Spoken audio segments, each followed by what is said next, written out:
Entendes o que estás lendo? O podcast que te leva através das páginas da Bíblia. Livro por livro. Capítulo por capítulo. Uma exposição bíblica emocionante. Aperte os cintos e embarque comigo nesta viagem.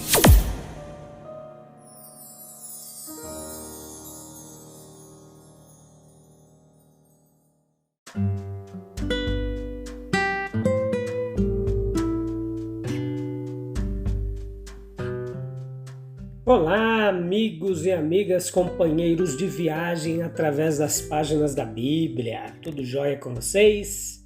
Prontos, prontas para mais uma jornada emocionante? Vamos lá? João capítulo 19, parte 2, episódio 154, segunda temporada. Eu sou o Fábio e estou aqui para ajudar você, para nós juntos aprendermos mais da palavra de Deus, beleza? Vamos lá então. Você pode estar entrando em contato conosco lá pelo Instagram, entendes, _ o que estás lendo, tem outras formas aí de você entrar em contato conosco. Você pode estar mandando mensagem pra gente, você pode estar compartilhando, falando a respeito desse podcast se você tem gostado, para que mais pessoas possam se juntar a nós nesses momentos fantásticos de aprendizado, beleza? Vamos lá então. Vamos lá hoje ver o capítulo 19, a parte 2. O que os inimigos de Cristo viram em sua cruz é a pergunta que eu faço. O fruto de sua malícia? O sucesso de seus esquemas? A realização, ao que parecia, de suas esperanças egoístas? Vamos fazer uma pergunta mais prática e interessante. O que vemos na cruz de Cristo? O que nós vemos? Para todos os amigos de Cristo, seu Senhor crucificado é a revelação do poder e da sabedoria de Deus. Mas nem por isso mesmo, porque seus inimigos veem aqui apenas uma exibição de fraqueza, loucura e fracasso. A voz que nos chega do Calvário é a voz que fala do amor divino a toda a humanidade. É aqui, onde os cristãos reconhecem a provisão que foi dada, da salvação plena e eterna. Na segunda cruz ali do lado de Jesus, nós vemos o símbolo da rejeição e da misericórdia divina. No ladrão blasfemador que estava pendurado ao lado do Senhor Jesus, nós temos um exemplo terrível de pecado e crime humanos. O criminoso impenitente, ele injuria aquele ser que tem o poder e a disposição para livrá-lo de seu pecado e de seus piores resultados. Resta o egoísmo do tipo mais estreito e mesquinho. Salve-nos. Uma vida degradada é seguida por uma morte desesperada. Várias lições terríveis são ensinadas pelo caráter e destino desse criminoso. A terceira cruz ali é o símbolo de perdão. A história do malfeitor arrependido que nos mostra que a misericórdia divina pode resgatar o perdido. Nesse processo de buscar a Deus, mesmo na extremidade da morte ali, a manifestação de compaixão e misericórdia. Lições de precioso encorajamento são impressas nos espectadores dessa terceira cruz, que é possível ao mais vil se arrepender. E Jesus ele está no meio. Interessante. João capítulo 19, versículo 18 diz isso. E não pode ser por acaso que Jesus foi colocado no meio. Se 3 homens fossem crucificados juntos, certamente aquele que era considerado o principal ofensor deveria ser colocado na posição central. Mas quem ordenou a posição e por qualquer motivo não podemos deixar de sentir que a posição era certa. Se pretendia ser um insulto, tornou-se uma honra. Os soldados colocaram Jesus no lugar certo. Era o seu lugar antes e tem sido o seu lugar desde então. Era justo que se outros sofressem com Jesus, aquele que sofreu por toda a humanidade, pudesse olhar para um sofredor em ambos os lados. Jesus, meus queridos, nunca se colocou oficialmente em uma posição de eminência. Ele nunca precisou dizer, deixe o lugar central para mim.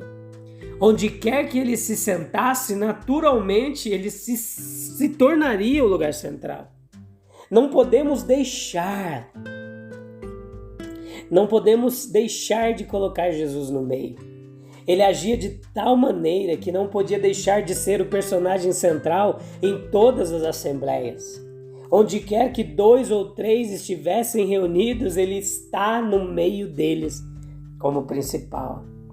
Depois do 19, versículo 23 e 24, se você puder, leia o capítulo com calma e depois escute a explicação para ver se você consegue entender um pouquinho melhor. Nós vemos a divisão das vestes de Jesus entre os soldados, né? Isso relacionado aos seus crucificadores, nós sabemos que é uma clara, total falta de delicadeza.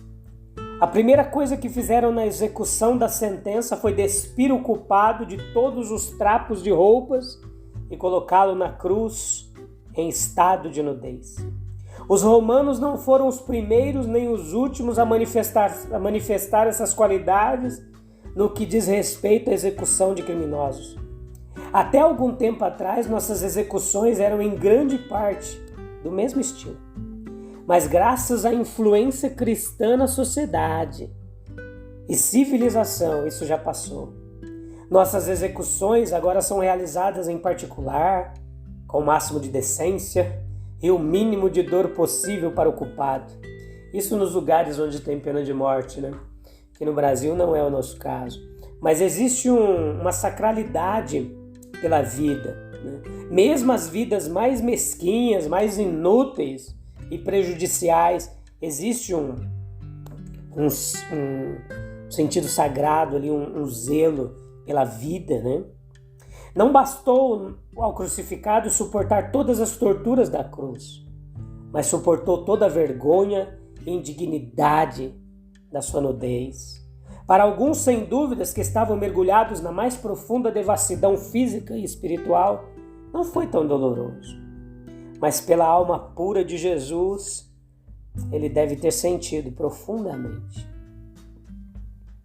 Deve ter sido muito doloroso, fisicamente, espiritualmente. Não houve nenhuma consideração mostrada para com ele.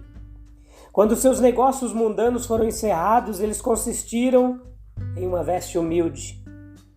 Quando essa veste foi dividida, foi dividido tudo que ele tinha, tudo que ele possuía nesse mundo. Ele não tinha casas, dinheiro, terras para serem confiscadas pelo governo e para enriquecer o tesouro imperial, apenas um manto e a túnica. E estes provavelmente os presentes de algum amigo gentil, esse último talvez ter sido pelas mãos ternas de sua mãe, ou por Madalena como dispositivo original e presente de amor, por uma bondade divina original. Tudo ocorreu como cumprimento da Escritura. Sua encarnação, caráter, incidentes em sua vida e morte foram preditos séculos antes dele aparecer. Muitos dos profetas o descreveram como se ele estivesse realmente presente para eles.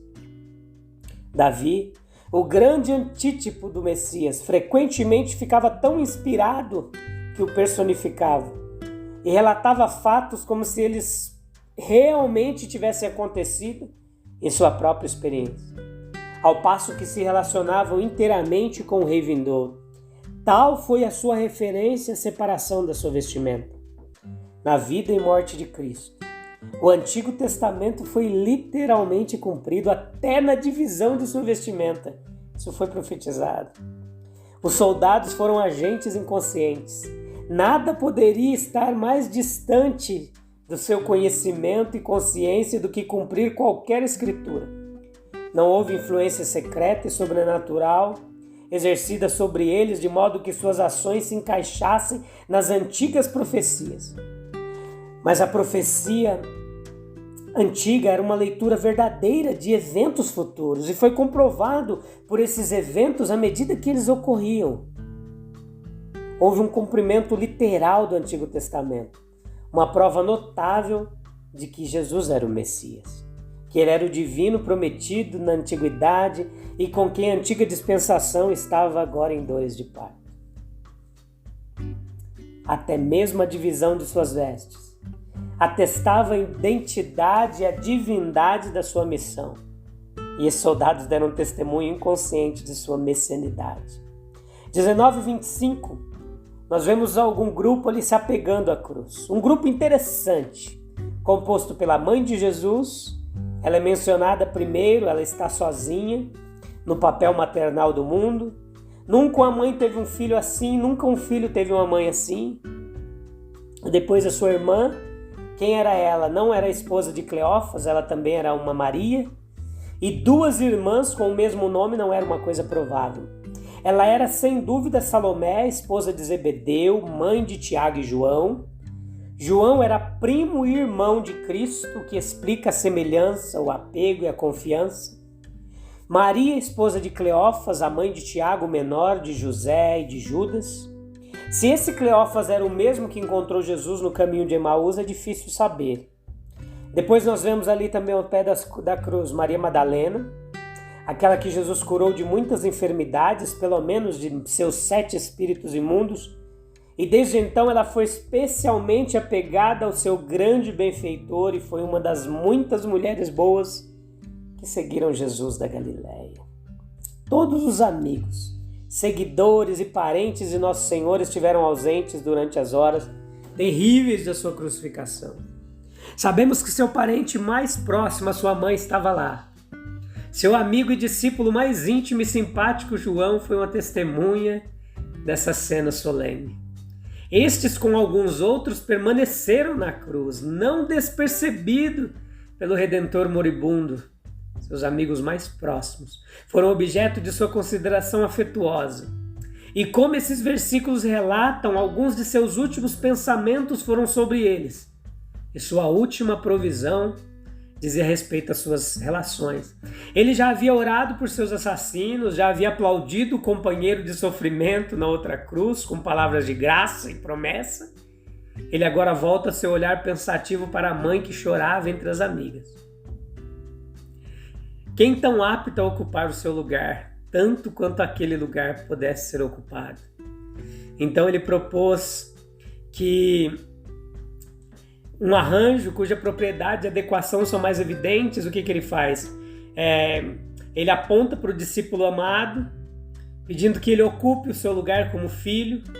Há uma graça, uma beleza na linguagem, em que Jesus recomenda os dois, um ao outro. Ele reconhece a fidelidade e devoção da mãe a si mesmo. Ele previu a desolação que veria ela, então ele providencia para ela não apenas um protetor e um lar, mas um consolo que viria com lembranças comuns e simpatia mútua.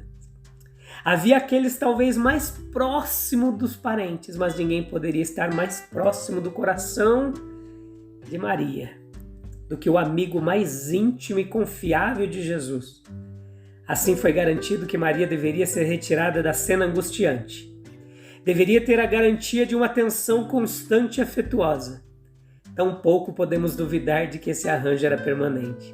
Que Maria desfrutou da amizade e dos cuidados de João, até que foi ver seu filho naquela glória que se seguiu à sua amarga humilhação.